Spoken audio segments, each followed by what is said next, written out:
A very good evening to everyone. My name is Vaishni Chandrasekharan.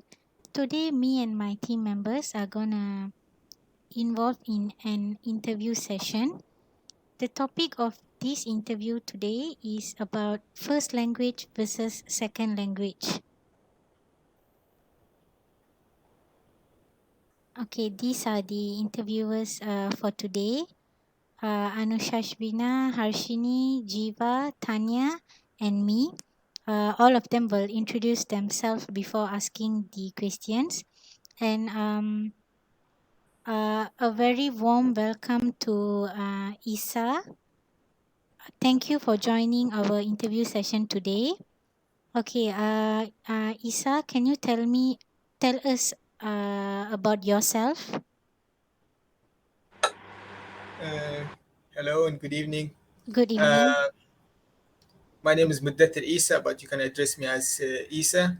Uh, I am a bachelor in physical education student, second sem. I have a Tanzanian passport, but I was born and raised in Qatar, and I'm originally Arab from Oman. Oh, okay. Uh, yeah, that's all. So you are from where again? You are from Qatar. Yeah, born and Okay. raised there. So it's been how many years since you came to Malaysia? Sorry. It's been how many years since you left Qatar and came to Malaysia? Since the end of 2019, the beginning of 2020, right before the coronavirus, I did Ah, study diploma in sports management. okay. Before that, in IUCAL University in Kajang, and now I'm here in MSU for second sem. Okay, that's good. Okay, so we will move on to the interview session. Um, here. Okay. Hi Isa, how are you? I'm great. What about you? Fine. Okay, so my question is, in your opinion, what is the difference between first language and second language? As for me, first language is the mother tongue of a person, while the second language is a person learns in order to communicate with the native language. So, what about you? All right. What you have mentioned is actually correct. The first language is the language that you gain since your birth. All right. So after your birth, you engage with your parents. You get the language from your parents, and also the environment also helps you to gain the language that you speak. For example, as myself, I gain Arabic from my parents, and in Qatar they speak an Arabic language. So how I gain that's how I gained the first language. Right, and that's the mother tongue. They call it the mother tongue. But when it comes to the second language, actually you gain it, for example, from school, or if the society they speak another language, so you gain the mother tongue from your parents, and then you gain the second language from the society, the environment, which gives you the second language. But the language that you think with, the language that you are better at, all right, the language that you get from your birth is your first language. That's in my opinion. Oh, okay, thank you. Thank You're you welcome. so much, Isa. A very good explanation between the first language and second language. Okay, moving on to the second question. Hi Isa, my name is Jiwa. Can you hear me? Yeah, I can hear you clearly. Alright, okay, I'm going with my second question. So I'm so curious to know that which language is your second language? My second language is Yeah. English. So in school, we studied a lot of subjects. English was one of these subjects. So within your family, so English is the first language you have spoke and learned, Second, sorry, or Arabic second? first, and second English. Okay, and next question is how many languages do you speak fluently? I speak three languages fluently: Arabic, Can English, and Swahili. okay, what is Swahili? Actually, it's a language spoken in Tanzania. They speak in Tanzania, in Kenya, in Uganda. They use this language. This language actually mixed a lot with Arabic culture because a lot of Arabs used to to go from the Arab land to an island in Africa called Zanzibar, and that my grandfather was one of them who went from Oman to Zanzibar. Then my father went from Zanzibar to Qatar. So there's a long history. Yeah, it is. Okay, and last question is, does your language have words adopted from English? All right, the Arabic that we speak right now, all right, is a little bit have few words, but the pure Arabic, all right, the one which has Okay. no accent, it has no words from English whatsoever. But the one that we speak with the slang, it has a little bit of words. Like for example, we use already in Arabic. Already is actually English language. It's not a pure Arabic. You see? So, Yeah. in Qatar, there's many languages they do speak, is it?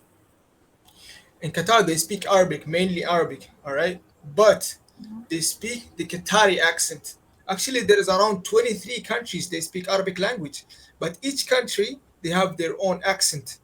But there is a basic Arabic. They call it Fusha. This is the basic one. You can use it in all of these countries. But when you go to the accent that they speak, they got a different one. All right. For example, in Malay language, they got the formal one. All right. But when you go, for example, to Sabah, you go to another places, you find a little bit the accent is different. But there is the Yeah. formal one, the one that you use it in the government sector, the which has the formal word, the strong ones. Yeah, Okay, thank you, Isa, to questioning my questions. welcome. Thank you, Isa. We got a really great overview about your language. We actually you're actually great because you know how to speak three languages fluently. But then your first language is Arabic, and you chose English as your second language, right? Exactly. The third one is it came from your ancestors, correct? The third one actually, Mm. I gained it completely. It was in 2019. So Oh, 2019 was my first visit to Tanzania. When I went to Tanzania, there I stayed for about 8 months. okay. And people there they don't speak Arabic, all right, and they Oh, don't speak English. So I oh. had to learn it. So I spoke until I got the language. Oh, okay. Okay, that's very good. Okay, moving to the third question.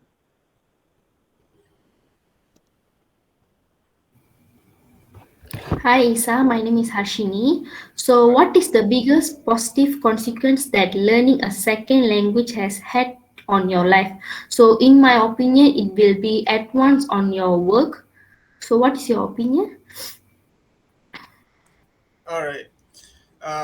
Actually, learning a second language has gave me a lot of advantages, a lot, especially when the second language is English, because English is spoken worldwide. You can Yes. use it everywhere. I cannot, for example, come from Qatar to Malaysia and start speaking Arabic to people.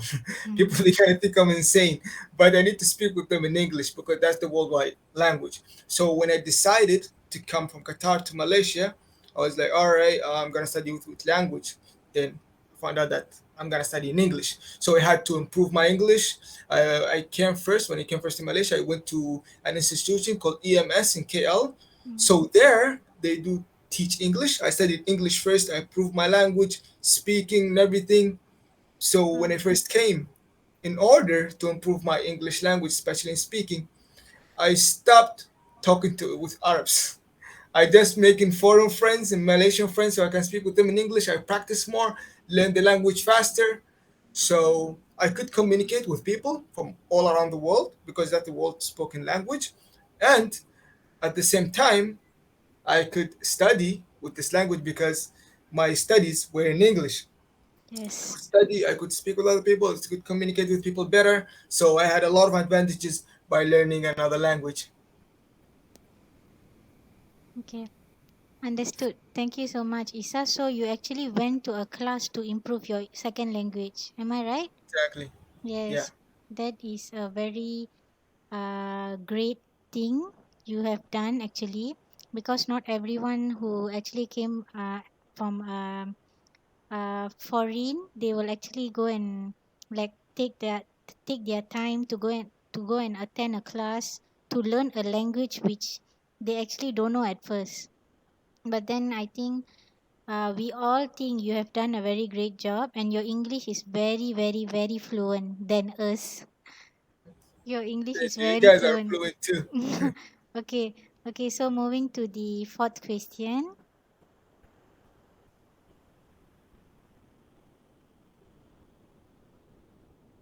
Mm, I can't hear you. Okay, wait. Sorry. Tanya, you there? Can you hear me? Ah, Yeah, now I can hear you. Hi, I'm Tanya. So, as for many people, they only prefer their first language. They don't really want to learn their second language. Tanya, So, in Tanya, wait. Your line is breaking. okay, Yeah. wait. Now, Ah, okay, can. Mm. as No, can't hear. Your voice goes in and off. Yeah. now, uh, Yeah, so go ahead. so as for many people, they only prefer their first language. So, how about you? Do you think acquiring a second language is a must or not, and why? All right. Actually, acquiring a second language is a very good thing to improve uh, and people's knowledge and get to know more people and things like that. But when it comes to must, here it depends. In my opinion, it depends on the person. Yes. For example, if I'm working in Qatar, Mm. the place I'm working, everybody speaks in Arabic.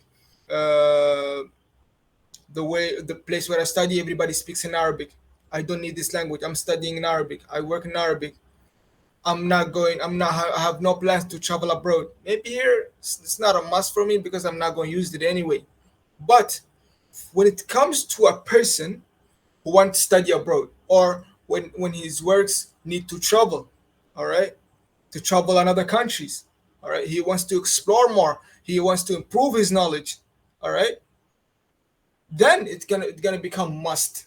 But when someone, for example, has is not going to use the English language and he wants to learn it, that makes it better, but not must.